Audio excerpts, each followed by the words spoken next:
Dan saya baru tahu bahwa ini sebuah kehormatan buat Indonesia karena Indonesia menjadi tuan rumah dari World Press Freedom Freedoms, ya kan? World Press Freedom Day. Freedomly. Freedom Day, hari World Press kemerdekaan Freedom pers Day. dunia. Ya, oke. Lalu ini berarti untuk memperingatkan kebebasan bermedia. Kebebasan bermedia, kebebasan berekspresi, kebebasan pers semuanya. Jadi ya itu tadi, pers bebas mau mengangkat isu apapun, pers juga tapi bertanggung jawab ya, karena pers itu selalu ada etika yang harus diikuti. Jadi bebas tapi bertanggung jawab. Bebas bertanggung ada jawab. etika yang kode etik jurnalistik namanya. Oke. Nah, ini acaranya apa? Acaranya sebetulnya harinya sendiri, hari World Press Freedom Day-nya sendiri tanggal 3. Jadi kalau sejarahnya tuh 250 tahun yang lalu ada kelompok masyarakat di Afrika yang bisa mencetuskan lah kemerdekaan pers.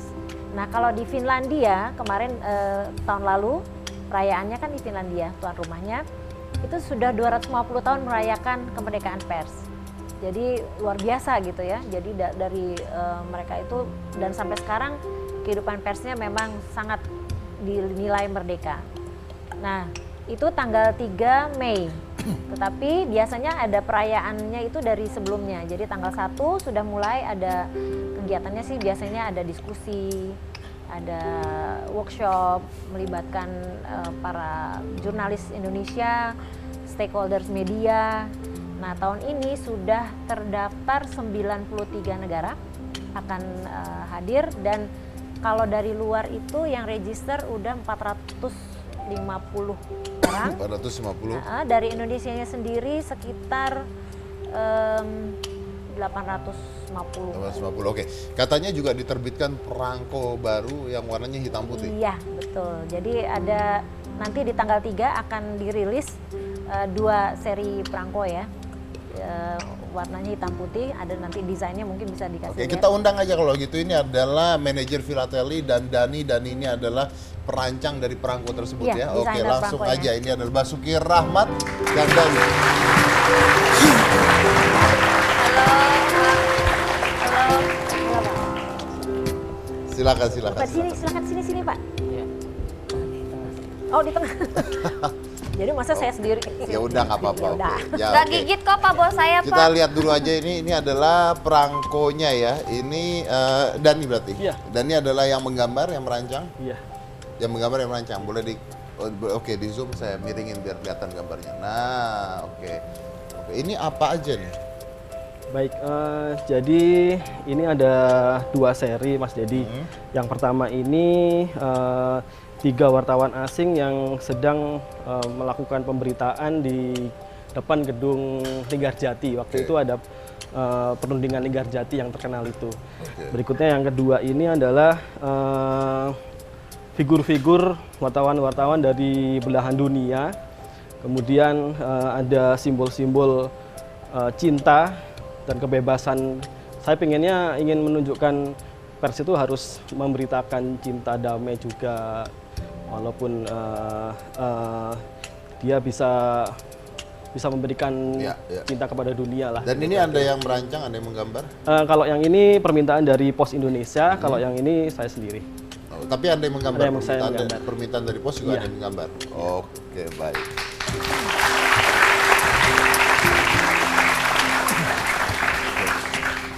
Jadi Anda membuat itu berdasarkan sejarah wartawan berarti ya? Iya, Betul kan? iya. Oke. Dan itu diminta? Jadi Maksudnya idenya diminta sama Pos? untuk yang pertama ini, yang seri pertama ini permintaan dari Pos, karena mungkin waktu itu ada permintaan juga dari Antara ya. Itu yang mewakili peristiwa yang mungkin cukup netral ya. Di situ Ya, ya. ada wartawan asing yang memberitakan peristiwa tersebut. Kenapa hitam putih? Kalau hitam putih mungkin lebih pesannya bisa nyampe ya. Ya benar memang itu. Kenapa nggak rumah Uya aja? Beda. Beda. Beda. Siapa tahu terinspirasi dari Trans 7 acaranya. Oh, iya, iya, Ada iya, hitam iya. putih. Untung dunia lain udah nggak ada Pak ya. Tiba-tiba Gambarnya inspirasinya setan dunia lain. nanti. Kan, oke. Buat Pak Basuki nih. Nah ini kenapa harus menerbitkan perangko di Hari Kebebasan Pers Sedunia? Jadi begini, permintaan perangko itu disampaikan ke Kominfo ya, sesuai dengan Peraturan Menteri Nomor 21 tahun 2012 mengenai penerbitan perangko, itu disampaikan ke Kominfo untuk dibahas di kelompok kerja nasional, dan kita sebagai PT Pos hanya melaksanakan dari apa yang telah diputuskan dari Kementerian Kominfo. Berarti permintaan penerbitan. itu sebenarnya. Iya. Permintaan dari Kominfo. Oke. Nah kalau Ibu sendiri melihat gimana? Maksudnya apakah ini berkaitan dengan Hari Kebebasan Pers Dunia? Ya, jadi untuk mengekspresikan kebebasan kan macam-macam ya. Jadi ini message-nya adalah wartawan ya, kehidupan wartawan ketika meliput ya kalau nggak salah ya.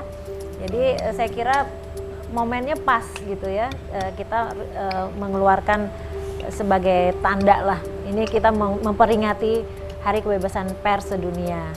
Jadi ada ini kita juga punya desain logo ya, gambarnya burung, jadi simbol kebebasan, simbol kemerdekaan gitu. Jadi mungkin ini untuk pengingat dan penanda bahwa kita sedang merayakan kemerdekaan. Dan ini dijual bebas nanti? Iya. Jadi Memang bisa fungsinya dijual sama bebas. kayak perangko biasa. Oh jadi fungsinya sama. Ya, digunakan untuk pemerangkuan juga, untuk pengiriman surat. Digunakan untuk kapan nanti terbitnya? 3 Mei. Tanggal 3 Mei. Tanggal 3 Mei. Oke. Nah, ini kan bicara tentang media ya, bicara tentang media. Tadi kan saya tanya juga bahwa media ini dua bilah mata pisau. Kalau misalnya ada pemberitaan kan kebebasan pers sedunia, tapi kalau misalnya ada pemberitaan yang tidak sewajarnya gitu, apakah bisa kita juga meminta media juga untuk mengkoreksi hal tersebut? Bisa banget dan Dewan Pers melakukan fungsi itu. Oke, saya tanya lagi, apakah Dewan Pers itu juga termasuk infotainment di dalamnya? Infotainment sejauh ini sih belum disebut ya Belum, sebagai ya? sebagai produk pers ya. Tetapi gini, bisa saja kalau infotainment itu mengikuti kaidah jurnalistik, hanya peliputannya tentang artis gitu. Tapi kalau dia menjalankan kaidah jurnalistik, dia mengikuti kode etik, menurut saya dia bisa dibilang. Jadi apa yang termasuk pers itu apa? Kalau infotainment tidak termasuk pers? Mungkin gini, teman-teman infotainment masih belum sempurna lah menerapkan kode etik jurnalistik. Gitu. Ya karena mereka diminta untuk menjalankan peliputan untuk sharing dan rating. Ya. Jadi makin banyak gosip-gosip alay, Saya makin ngomong. bagus ditonton. Bukan Anda yang ngomong, itu saya yang ngomong. Iya, betul. Termasuk pernah ini jadi objeknya kan? Oh iya. Cuman saya nggak peduli gitu ya. Mereka tayangin aja, gue mah nggak bisa diwawancara. Gue kalau diwawancara sama media ya, pers datang ya, saya ngerokok nggak ngerokok, saya nyalain rokok di mulut saya. Blur tuh muka gue semuanya. Nggak usah diedit lagi Nggak ya? usah diedit, Blur pakai asap. mukanya semuanya. Terus wartawannya, ya rokoknya mas, rokoknya gitu nggak bisa ngedit gitu. Kan jadi kata yang pinter ya gini-gini ya. Iya. Mensiasati wartawan. Kamu kok kenapa kalau kamu muncul udah blur nggak pakai apa-apa? Oh saya emang penjual bakso borak Pak. Oke. Dan ini katanya ini perangko yang Linggarjati ini berarti sesuai dengan event sebenarnya kan? Iya. Sesuai dengan event yang benar-benar terjadi kan? Kita Iya. ada fotonya, sejarah fotonya Ada. kan? Ada? Punya Pak ini ya. Coba, Nih, kita lihat. fotonya. Oh itu wajah saya? Belum Pak. Oh belum. Nah ini dia. Nah, oke. Ini tuh lagi bikin Ya, ngirim berita. Ini numpuk-numpuk gini. Iya. Lagi ngetik ya? Lagi ngetik zaman Lagi dulu ngetik kan? pakai mesin tik Ya, gitu mesin kan. tik manual. Jadul banget zaman dulu ya Pak. Oh. Ini tahun berapa? 46. Tahun berapa? 1946. 1946. Nih mamaku masih gadis ya. Tahu dari mana ya? Iya juga sih. Oke, baik. Saya akan lanjut lagi ya tentang ini semua, tapi setelah yang satu ini. Jadi jangan mana-mana, tetap di Hitam Putih.